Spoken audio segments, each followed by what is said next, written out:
Salom. Bugun sun'iy intellektdan tekinga foydalanishni o'rgataman. To'g'ri eshitdingiz, mutlaqo tekin. Qani ketdik. Birinchi navbatda Google'ga kirib, ertan LTX Studiosini o'qtiramiz. Birinchi chiqqan veb-saytni ichiga kiramiz. Juda ham oson bo'lgan registratsiyadan o'tamiz.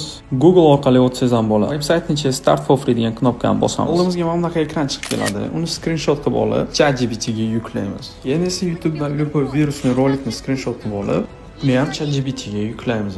ChatGPTdan bir narsa uchun prompt so'rab olamiz. Muhim narsani esingizdan chiqarmang. Veb-saytga yuklayotgan promptimiz ingliz tilida bo'lishi shart. Tayyor bo'lgan promptni kopировать qilib olib, uni veb-saytga joylaymiz. FPS 50 ga qo'yib qo'yamiz, videomiz sifatliroq chiqishi uchun va generatsiya tugmasini bosib, rezultatni ko'ramiz.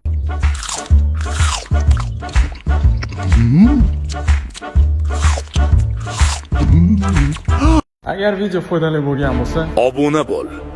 Chunki bu revolyutsiyaning faqat boshlanishi.